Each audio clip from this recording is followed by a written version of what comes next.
베드로전서 마지막 장인 5장이죠.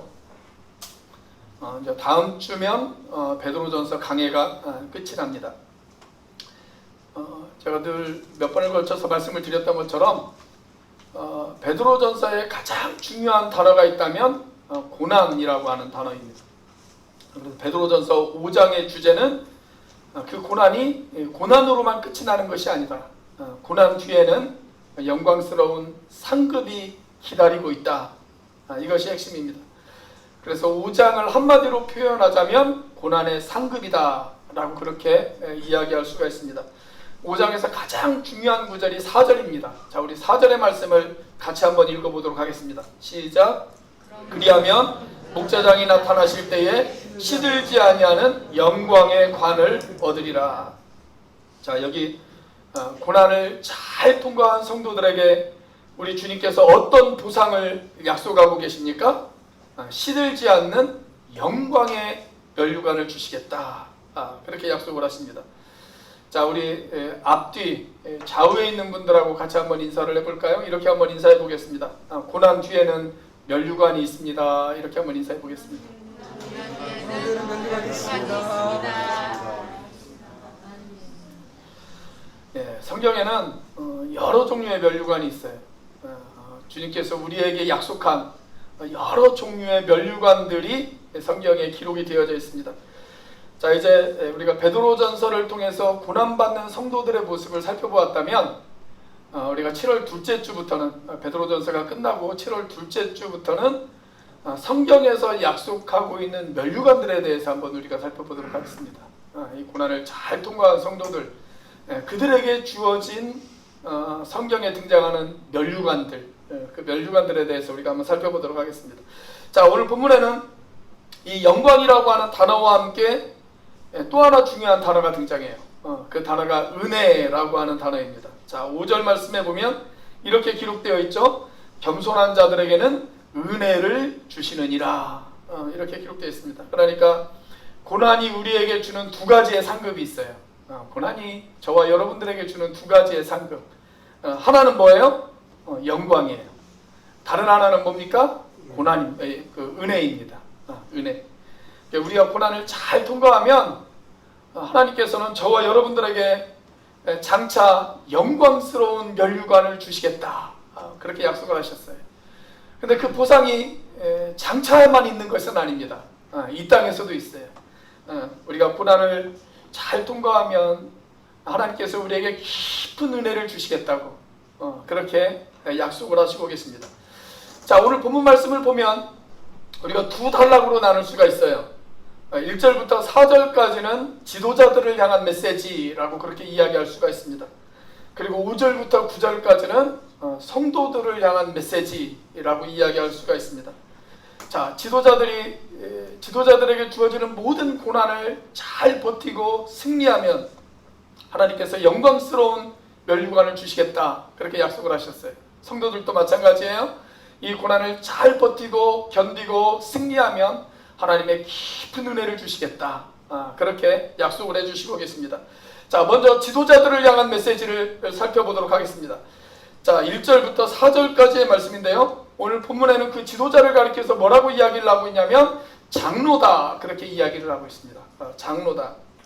자, 여기 등장하는 이 장로는 오늘날 우리가 교회에서 호칭하는 직분으로서의 장로가 아닙니다. 원래 성경에서 장로, 감독, 목사 이 세 개의 직분은 별개의 직분이 아니에요. 한 사람을 가리키는 하나의 직분입니다. 하나의 직분. 장로라고 하는 말은 우리가 영어로 엘더라고 그렇게 이야기를 하는데요. 이것은 교회 공동체를 대표하는 위치적인 차원에서 부르는 호칭입니다.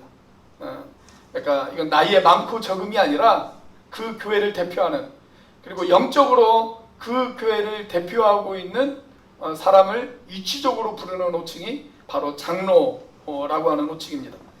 자, 감독이라고 하는 호칭은 기능적인 차원에서 부르는 호칭이에요. 특별히 여러 이단들의 도전들 앞에 그 이단들을 잘 배척하고, 그리고 그 이단들로부터 성도들을 잘 관리하고 감독하라고 주어진 호칭이 감독이라고 하는 호칭입니다.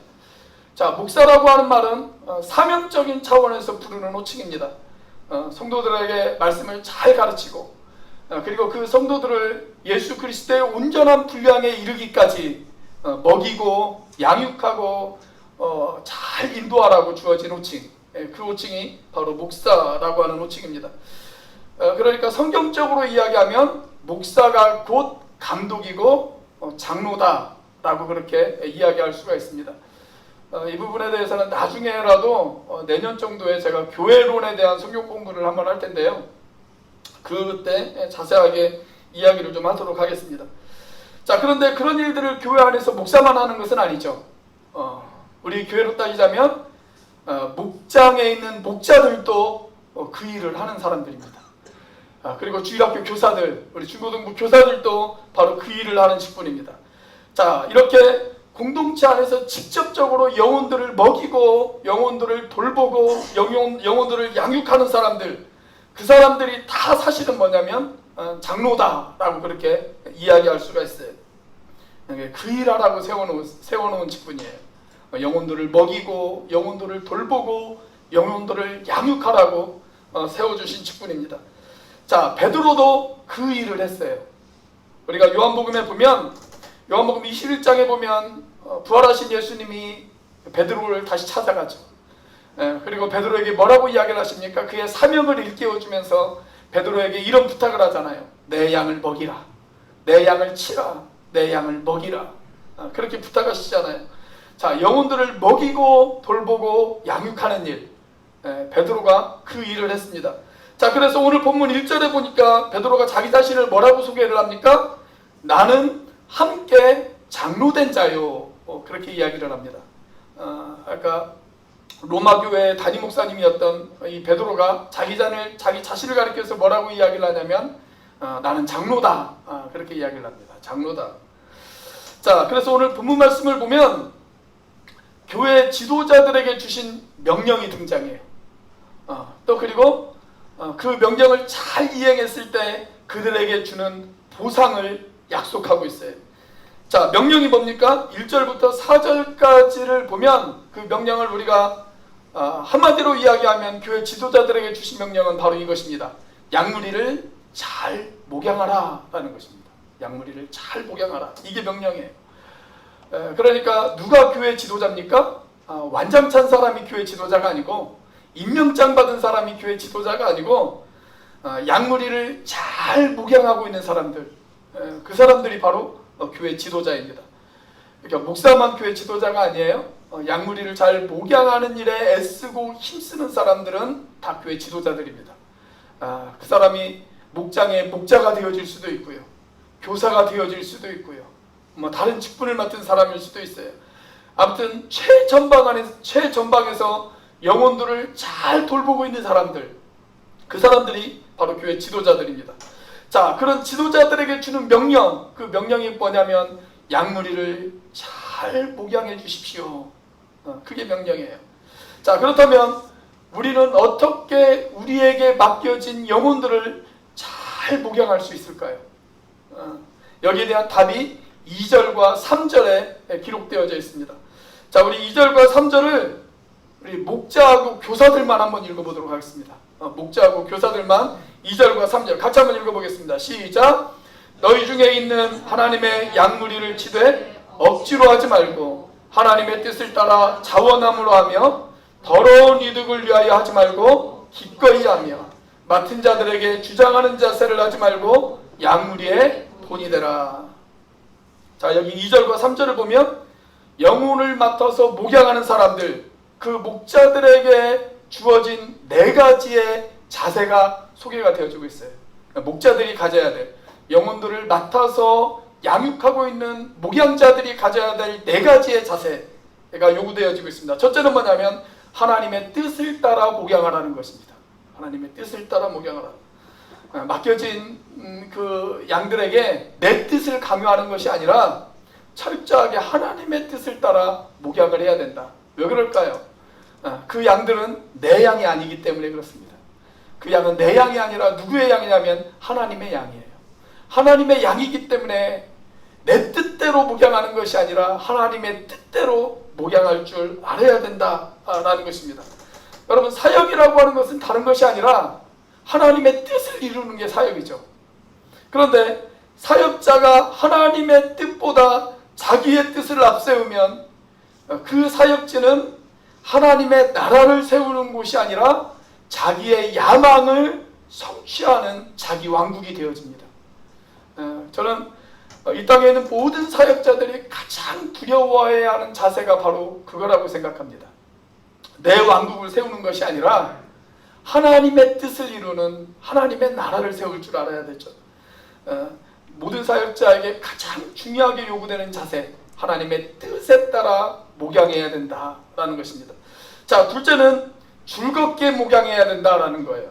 여기 2절의 마지막에 보면 기꺼이 하며 그렇게 기록되어 있어요. 기꺼이 하며.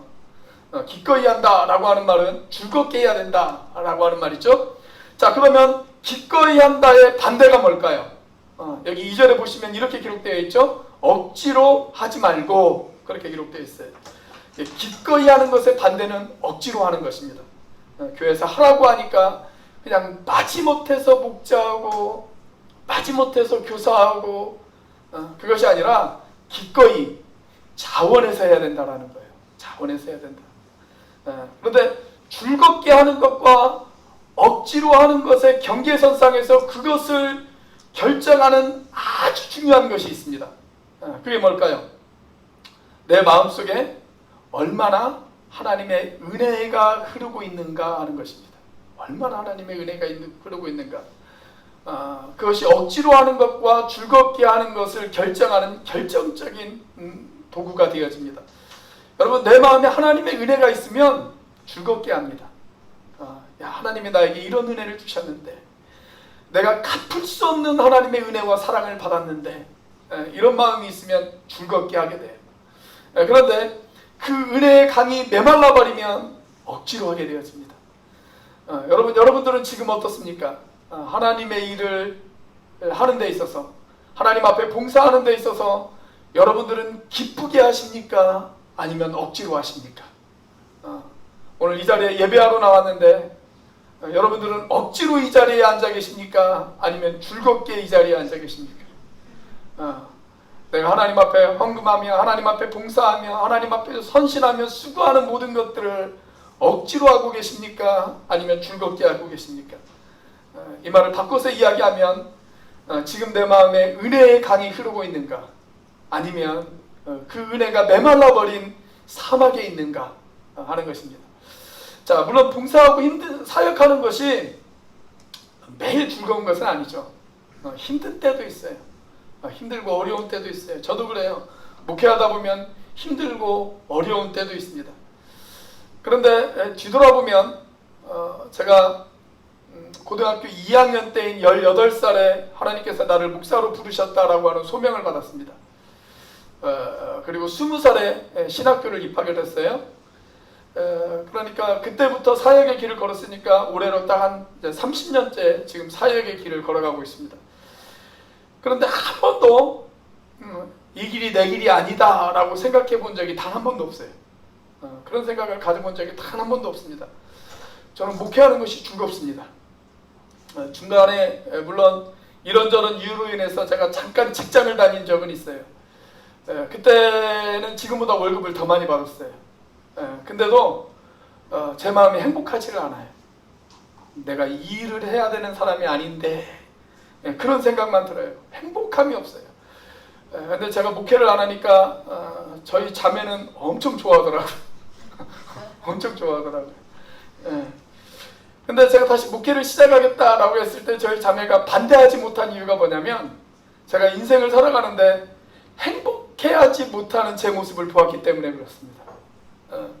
여러분, 제가 지금은 행복할까요? 안 행복할까요? 예, 행복합니다. 물론 힘들게 하시는 분들이 전혀 없는 것은 아닙니다. 전혀 없는 것은 아니에요. 그래도 행복해요.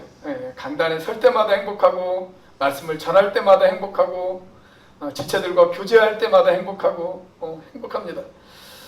자, 우리 옆에 있는 분들하고 다시 한번 인사해 보겠습니다. 우리 감사하며 섬깁시다. 기쁘게 섬깁시다. 그렇게 한번 인사해 보겠습니다. 감사하며 섬깁시다. 우리가 기쁘게 섬깁시다. 기쁘게 섬기실 수 있는 여러분들이 되시기 바랍니다. 은혜가 있으면 섬기는 게 기뻐요. 기쁨으로 섬길 수가 있어요. 자, 사역자가 가져야 될 세 번째 자세, 어떤 자세입니까? 경제적 이익 때문에 목양하지 말아라 라는 것입니다. 경제적 이익 때문에 목양하지 말아라. 자, 2절에 보니까 더러운 이득을 위하여 하지 말고, 그렇게 기록되어 있어요. 한마디로 말하면 돈 때문에 사역하지 말아라, 그 이야기죠. 돈 때문에, 돈 앞에서 비굴해져서 그렇게 사역하지 말아라, 그 이야기입니다. 저는 신학교에 입학하면서부터 하나님 앞에 그것을 약속했어요. 하나님, 제가 평생 돈 때문에 사역하지 않겠습니다. 제가 돈 앞에서 더러운 이득을 위해서 제가 사역하지 않겠습니다.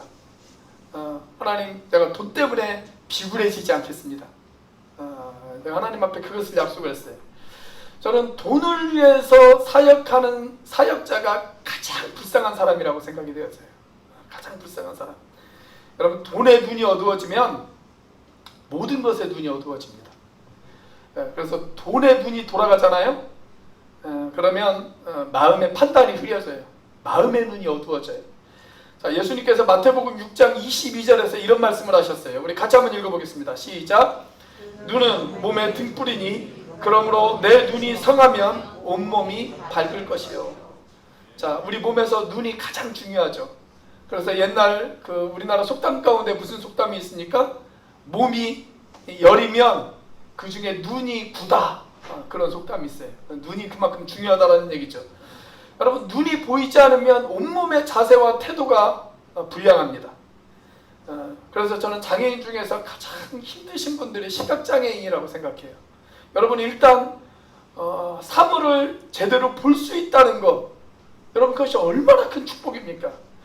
자, 그런데 예수님께서 왜 이 말씀을 하셨을까요?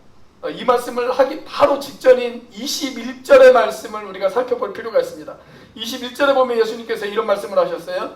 내 보물 있는 그곳에는 내 마음도 있느니라, 그렇게 이야기하셨어요. 그러니까 보물이 있는 곳에, 돈이 있는 곳에 내 마음도 있는 거예요. 그러니까 돈의 눈이 어두워지면 내 마음도 어두워질 수밖에 없어요.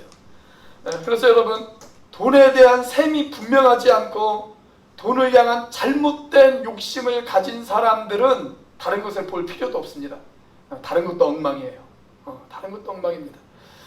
그래서 제가 늘 말씀드리죠. 저는 앞으로 우리 교회 중직을 임명할 때 그분들과 함께 일했던 분을 제가 만날 것입니다.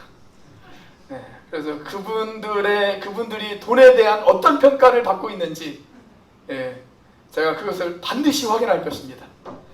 여러분, 성경이 이것을 얼마나 강조하고 있는지 아십니까? 성경에 이런 말씀이 있잖아요. 제단에 예물을 바치려고 하다가 내 형제에게 원망을 받을 만한 것이 생각나거든 어떻게 하라고요? 그 예물을 제단에 내려놓고 먼저 가서 그 형제와 화해하고 그 다음에 와서 나에게 제물을 바쳐라. 그런 말씀이 있지 않습니까?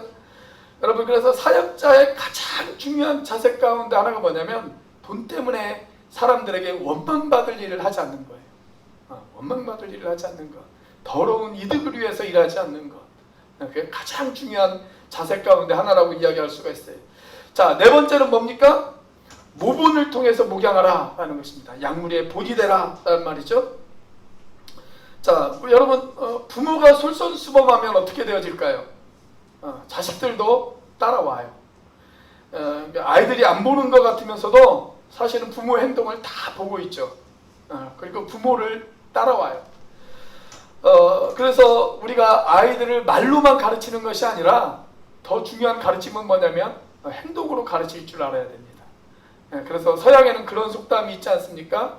아이는 부모의 뒷모습을 보고 배운다라는 말이 있어요. 앞에서 막 말하는 것으로 아이들의 행동이 고쳐지는 것이 아니고 부모의 뒷모습, 부모의 행동을 보고 아이들이 똑같이 따라한다라는 것입니다. 꼭 그런 것은 아닌데 대부분 보면 부모가 주님을 사랑하면 자녀들도 주님을 사랑합니다. 부모가 헌신하면 자녀도 헌신하고 부모가 하나님의 사역을 귀하게 여기면 자녀도 하나님의 사역을 귀하게 여기고 부모가 복음을 전하는 사람들을 소중하게 생각하면 자녀들도 그렇게 따라합니다. 그래서 여러분, 지도자는 누가 지도자냐? 사람들에게 본을 보일 줄 아는 사람이 진짜 지도자입니다. 자, 이렇게 양무리를 잘 목양하는 사람들에게 주어지는 상급이 있어요.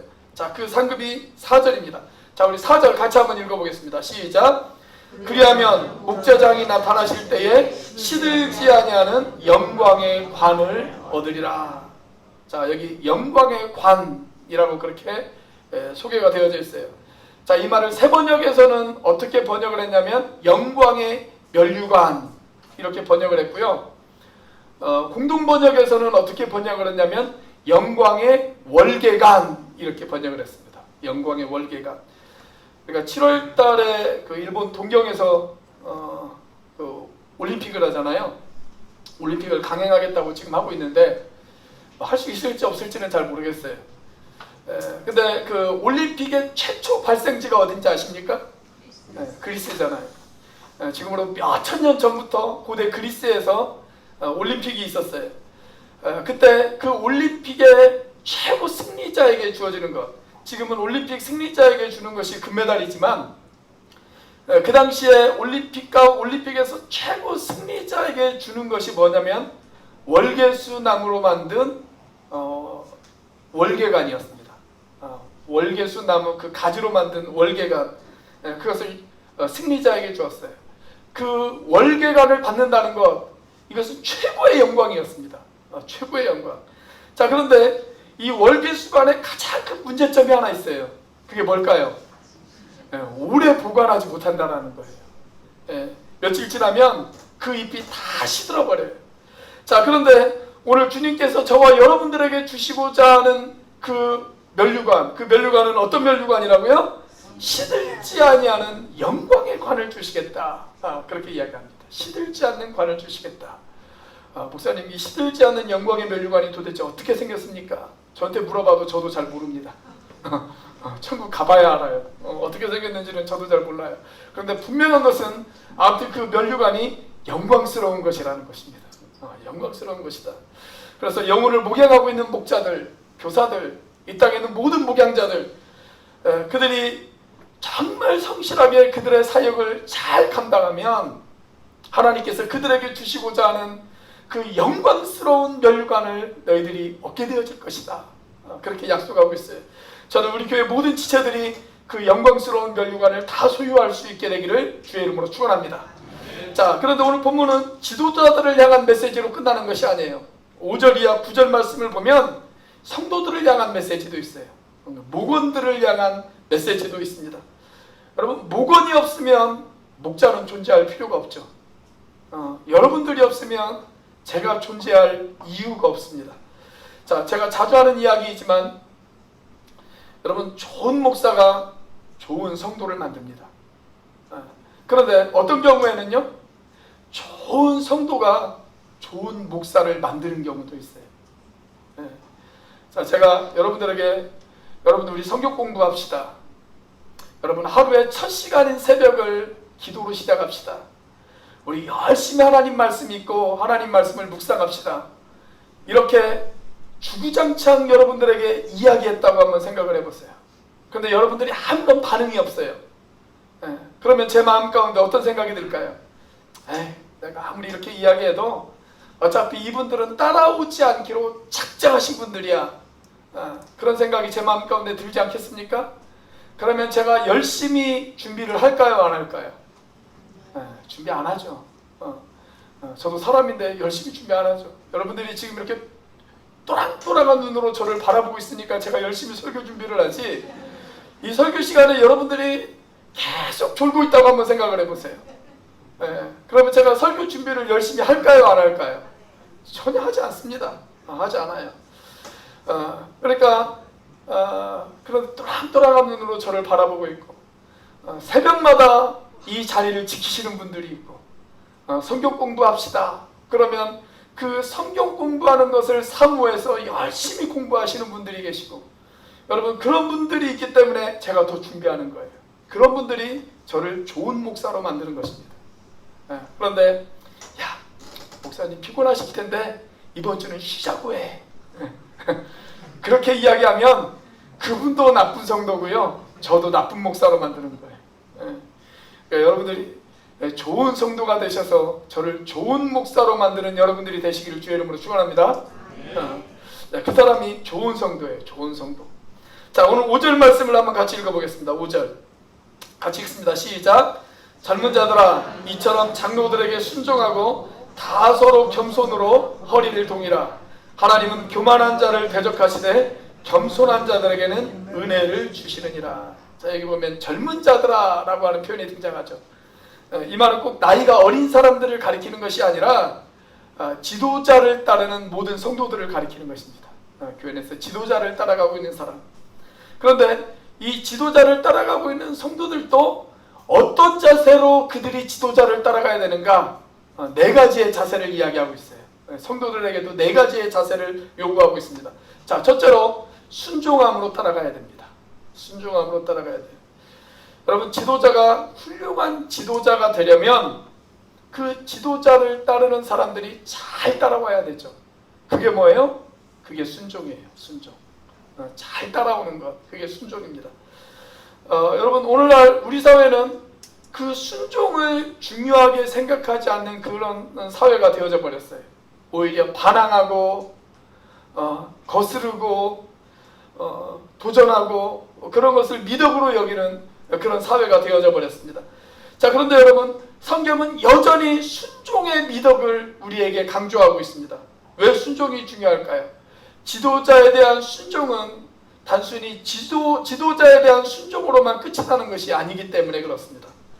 지도자에 대한 순종을 통해서 궁극적으로 우리는 무엇을 배울 수 있냐면 하나님에 대한 순종을 배울 수가 있어요. 자, 여러분 자식이 부모에게 순종하면서 동시에 배우는 게 뭐예요? 보이지 않는 하늘에 계신 아버지께도 순종하는 법을 배우는 거예요. 눈에 보이는 부모님에게 순종하는 것이 눈에 보이지 않는 하나님 아버지에게 순종하는 법을 배우는 것입니다. 자, 우리가 히브리서 5장 8절과 9절 말씀을 보면 예수님의 일생을 설명하면서 아주 의미 있는 성경 구절 하나를 우리에게 소개를 해주고 있어요.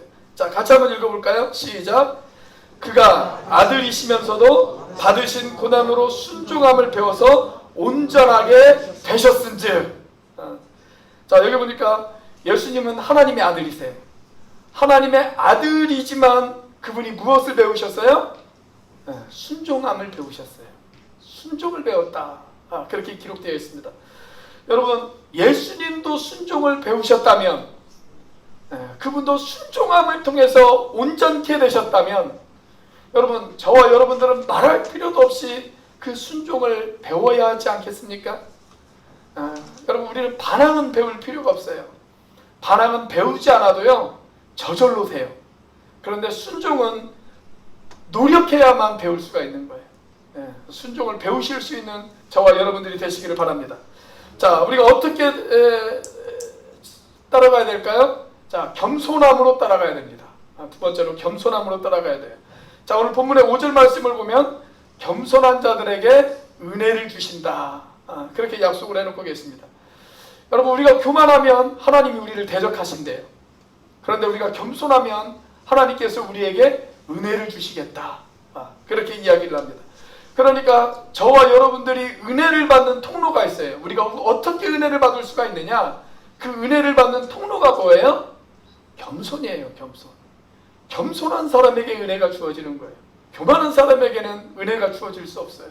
겸손한 자에게 은혜가 주어지는 것입니다. 저 유명한 성 어거스틴에게 그의 제자 한 사람이 찾아와서 이렇게 질문을 던졌습니다. 선생님, 우리가 어떻게 해야 주님을 따라갈 수가 있을까요? 우리가 주님의 제자가 되는 가장 중요한 자격이 무엇입니까? 이렇게 물었어요. 그때 어거스틴은 지체 없이 이렇게 대답을 했다고 합니다. 제자가 되는 가장 중요한 자격 요건은 바로 겸손입니다. 그러자 그 제자가 다시 묻습니다. 그러면 선생님, 겸손 다음으로 중요한 것이 무엇입니까? 그러자 어거스틴이 다시 이야기를 합니다. 그 다음에 중요한 것도 겸손이지요. 그러면 그 다음은 무엇입니까? 그 다음 역시 겸손입니다. 그러니까 그만큼 겸손이 중요하다는 이야기죠. 우리가 겸손해야만 은혜를 받을 수가 있어요. 자, 그런데 오늘 본문 6절 말씀을 보면 우리가 겸손할 때 어떻게 되어진다고요? 주님께서 때가 되면 우리를 높여주시겠다. 그렇게 약속을 합니다. 여러분, 우리가 얼마나 내가 나를 높이려고 애를 쓰고 있습니까? 그런데 그런 애를 쓰지 않아도 하나님이 나를 알아서 높여주시겠대요. 그런데 우리가 왜 겸손하지 못하느냐? 내가 나를 높이려고 하기 때문에 그래요. 내가 나를 높이려고 하기 때문에. 그런데 우리가 겸손하면 주님께서 때가 되면 나를 높여주시겠다. 그렇게 약속하고 계십니다. 우리가 겸손하게 주님을 따라야 될 줄로 믿습니다. 자, 우리가 세 번째는 뭐냐면 염려를 맡기며 따라가야 됩니다. 염려를 맡기며 따라가야 된다. 여러분, 염려가 생기면 주님을 따라가지를 못해요. 염려가 있으면 주님을 따라가지 못해요. 여러분, 염려는 우리가 주님을 따라가는 일에 방해가 되어집니다. 그래서 성경 말씀에 보면 부자 한 사람이 예수님에게 찾아왔을 때 그 부자가 심히 근심하여 되돌아갔다. 그렇게 기록되어져 있죠. 염려해가지고 그가 주님을 따라가는 일에 방해가 되어졌어요. 여러분, 염려가 있으면 하나님을 따라가는 일에도 방해가 되어지고 하나님이 세우신 지도자들을 따라가는 일에도 방해가 되어집니다. 그래서 주님을 따라가는 사람들은 염려를 맡길 줄 알아야 됩니다. 자, 우리 7절 말씀 같이 한번 읽어보겠습니다. 시작. 너희 염려를 다 주께 맡기라. 이는 그가 너희를 돌보십니다. 자, 마지막으로 우리가 어떻게 따라가야 될까요? 마귀를 대적하며 따라가야 됩니다. 마귀를 대적하며 따라가야 된다. 하나님께는 철저하게 순종하고 마귀에게는 철저하게 대적할 줄 알아야 됩니다. 자, 8절 말씀이죠. 자, 우리 8절 말씀 같이 한번 읽어보겠습니다. 시작. 근신하라, 깨어라. 너희 대적 마귀가 우는 사자같이 두루다니며 삼킬 자를 찾나니. 아프리카에서 선교하던 어떤 선교사님이 정글을 막 헤치고 가고 있었대요. 그런데 갑자기 그 선교사님 앞에 사자 한 마리가 딱 나타났다고 합니다. 이 선교사님이 너무나도 겁에 질려서 기도를 하는데 이렇게 기도를 했다고 그래요. 하나님, 저를 불쌍히 여겨주셔서 저 사자가 예수님 믿게 해주세요. 그렇게 기도를 했다고 그래요. 그렇게 딱 눈을 떴는데 갑자기 이 사자가 앞발을 딱 모으고 기도를 하더래. 내 기도가 응답받았구나. 나 이제 살았구나. 그런데 사자의 기도 소리가 귀에 또렷이 들렸습니다. 사자가 이렇게 기도를 했다고 그래요. 오 하나님, 일용할 양식을 주셔서 감사합니다. 그렇게 기도를 했대. 자, 근데 여기 본문이 지금 어떻게 이야기를 하고 있습니까?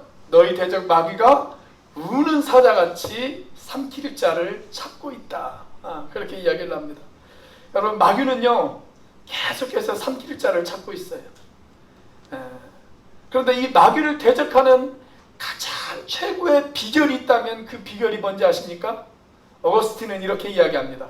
마귀를 대적하는 최고의 비결도 겸손이다. 그렇게 이야기합니다. 최고의 비결도 겸손이다. 여러분, 마귀가 언제 내 안에서 가장 요동칠까요? 내가 나를 높이려고 할 때 마귀가 가장 요동칩니다. 그런데 내가 나를 낮추면 마귀가 힘을 못 써요. 왜 그런지 아세요? 여러분이 마귀의 정체를 아십니까? 이사야서 14장 13절과 14절 말씀을 보면 거기에 마귀의 정체를 소개해주고 있어요. 마귀가 왜 마귀가 되었는지 그 마귀의 정체를 소개해주고 있습니다. 자, 같이 한번 읽어보겠습니다. 시작. 내가 내 마음에 이르기를 내가 하늘에 올라 하나님의 묵별 위에 내 자리를 높이리라. 내가 북극 지폐의 산 위에 앉으리라. 가장 높은 구름에 올라가 지극히 높은 이와 같아지리라 하는도다. 루시퍼라고 하는 천사장이 타락해가지고 사탄이 되었잖아요. 그런데 이 루시퍼가 어느 날 이렇게 이야기를 합니다. 내가 하늘에 올라가서 내가 내 자리를 높이리라. 내가 저 산 위에 앉아서 내가 가장 높은 자와 같아지리라. 이렇게 이야기를 해요. 그러니까 자꾸 이 루시퍼가 뭘 이야기하냐면 내가를 이야기합니다. 내가 높아지리라. 내가 나를 높이리라. 그렇게 이야기를 해요. 여러분, 교회 안에서 가장 위험하신 분들이 누군지 아세요? 내가를 이야기하는 사람들입니다. 내가를 이야기하는 사람. 내가 누군데? 내가 왜 이런 대우를 받아야 돼? 내가 어떻게 했는데? 이런 사람들이 제일 위험한 사람들이에요. 여러분, 로빈슨이라고 하는 성경학자가 이런 이야기를 했어요. 어떤 사람은 이렇게 말한다. 나는 마귀를 만난 일이 없다고. 왜 그런 줄 아는가? 마귀와 같은 방향을 향해서 걷고 있는 사람은 마귀를 만날 일이 없다. 그렇게 이야기를 했습니다. 마귀와 같은 방향을 향해서 걷고 있는 사람은 마귀를 만날 필요가 없어요. 그런데 그 마귀와 반대편에 서서 걷고 있는 사람은 마귀를 만나죠. 마귀의 유혹을 만나요. 그런데 그 마귀의 유혹을 만났을 때 마귀와 대적할 수 있는 가장 좋은 무기, 그건 바로 겸손입니다. 저와 여러분들이 겸손하면 그 마귀의 대적 앞에 승리해서 하나님의 깊은 은혜를 경험하게 될 줄로 믿습니다. 폴 스톨츠라고 하는 분이 그분의 책에서 이런 이야기를 했어요. 우리가 인생의 그 과정에서 고난과 역경을 만났을 때 세 종류의 사람을 만날 수가 있다. 그렇게 이야기를 했습니다. 고난과 역경 앞에 있는 세 종류의 사람이 있다. 그렇게 이야기를 했어요. 첫 번째 종류의 사람을 우리가 쿼터라고 이야기를 합니다. 퀴터라고 이야기를 해요. 이 사람은 높은 산이 그 앞에 주어졌을 때, 고난과 역경이 주어졌을 때 그냥 포기하는 사람이에요. 아이고, 저 산이 저렇게 높은데 내가 어떻게 저 산을 올라가? 난 못 올라가겠다. 나 그냥 포기하란다. 그렇게 포기해버리는 사람. 그 사람이 퀴터예요. 퀴터. 자, 두 번째는 어떤 사람이냐면 캠퍼라고 하는 사람입니다. 이 사람은 올라가기는 올라가요. 포기하지는 않아요. 올라가기는 올라가는데 중간에 멈춰요. 그래서 중간에 텐트를 쳐놓고 그냥 거기서 마냥 세월 좋아질 때까지 기다리는 사람입니다. 아유, 날씨도 너무 덥고 코로나 때문에 경제적으로도 어렵고 그냥 여기에다 텐트나 쳐놓고 세월 좋아질 때 그때나 한번 다시 올라가 보자 라고 생각하는 사람들이에요. 그래서 세월 좋아지고 형편 좋아질 때까지 마냥 죽치고 기다리는 사람들, 이런 사람들이 캠퍼입니다. 그런데 이런 퀴터나 캠퍼는 결코 좋은 지도자가 되어줄 수 없다라고 이야기를 해요. 좋은 지도자가 되어줄 수 있는 사람은 세 번째 사람이에요. 세 번째 사람. 자, 그 사람을 뭐라고 이야기하냐면 클라이머라고 그렇게 이야기를 합니다. 자, 이 사람은 산이 아무리 높아 보여도 그 산에 구름이 끼어 있어도 비바람이 불어도 그 산을 향하여 올라갈 줄 아는 사람, 그리고 마침내 그 산을 등반하는 사람, 그 사람이 바로 클라이머입니다. 그런데 이 클라이머 중에도 종종 역사 가운데 위대한 발자취를 남기는 클라이머들이 있어요. 그 사람들은 어떤 사람들이냐면 자기 혼자 올라가는 사람이 아니라 올라가는 중간에 이 포기하는 사람과 텐트 친 사람들을 데리고 같이 올라가는 사람. 힘내, 우리 같이 가자 라고 해서 같이 올라갈 줄 아는 사람. 그 사람이 역사에 위대한 발자취를 남긴다. 그런 이야기를 했습니다. 여러분, 혼자 올라가는 사람은 리더가 아닙니다. 진짜 리더는 같이 갈 줄 아는 사람입니다. 여러분, 혼자 가면 빨리는 갈 수 있어요. 그렇지만 멀리 가지는 못해요. 함께 가면 속도는 늦어요. 그렇지만 멀리 갈 수가 있습니다. 여러분, 한 사람이 내딛는 10걸음보다 10사람이 내딛는 한 걸음이 더 가치가 있는 법입니다. 사랑하는 여러분, 우리 인생에는 수많은 고난과 역경이 있습니다.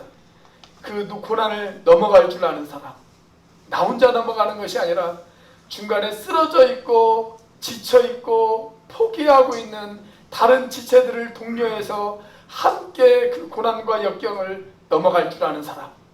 여러분, 그 사람에게 우리 주님이 준비해 놓고 계시는 것, 그것이 바로 영광스러운 시들지 않는 면류관입니다.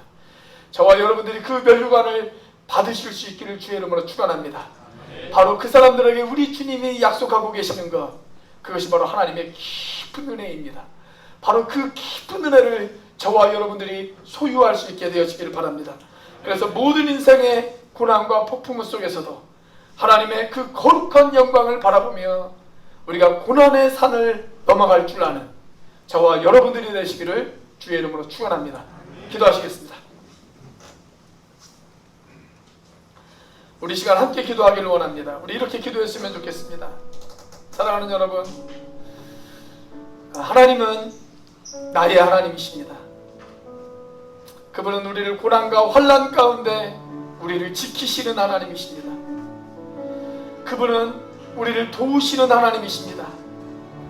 뿐만 아니라 자격 없는 우리에게 일꾼 삼아 주시고 사명 주시고 그분의 거룩한 사역을 감당하게 하시는 분이십니다.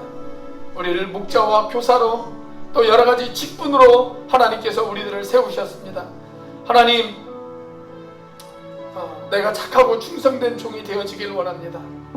맡겨주신 사명 감당하기를 원합니다. 그래서 주님 앞에 존귀한 자로 서게 되어지기를 원합니다. 나에게 예비하신 그 시들지 않는 영광의 멸류관, 하나님의 그 깊으신 은혜, 아버지 하나님의 그것들을 받아들일 수 있는 내가 되어질 수 있도록 인도하여 주시옵소서. 우리 이 시간 그런 기도 제목을 가지고 함께 기도하도록 하겠습니다. 같이 한번 기도합니다. 할렐루야. 살아계시며 역사하시는 하나님 아버지 감사합니다. 아버지 하나님, 이 시간 주님께서 함께하여 주시옵소서. 아버지 하나님, 하나님은 나의 하나님이십니다. 하나님께서 아버지 하나님 고난과 환난 가운데 나를 지키시는 분이십니다. 아버지 하나님, 나를 도우시는 분이십니다. 아버지 하나님, 나를 일으켜 세우시는 분이십니다. 나를 일으켜 세우실 뿐만이 아니라 하나님의 거룩한 사명을 하나님 나에게 맡겨주셨습니다. 아버지 하나님, 그 사명을 감당하기를 원합니다. 하나님의 거룩한 일들을 감당하기를 원합니다. 아버지 하나님, 나 혼자 넘어가는 것이 아니라 아버지 하나님, 쓰러져 있는 지체들을 일으켜 같이 넘어가는 인생이 되어지기를 원합니다. 아버지 하나님, 그래서 하나님이 나에게 약속하신 아버지 하나님, 그 수도에 아니하는 그 영광의 멸류관, 하나님의 기쁘신 은혜, 아버지 하나님, 그것들을 받아 누리며 살아가는 인생이 되어질 수 있도록 역사하여 주시옵소서. 나의 안에 거하라.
가슴에 새깁니다.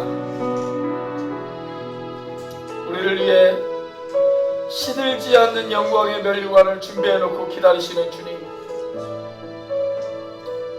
아버지 하나님, 그 면류관을 받기 위해 맡겨주신 사명 잘 감당할 수 있는 우리가 되어질 수 있도록 인도하여 주시옵소서.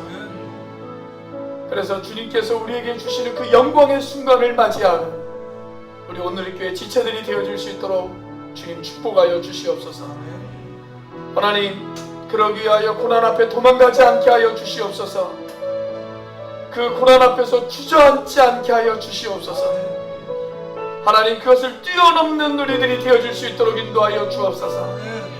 하나님, 나 혼자 가지 않고 옆에 쓰러져 있는 지체들이 있다면 일으켜 같이 갈 수 있는 우리가 되어질 수 있도록 축복하여 주시옵소서.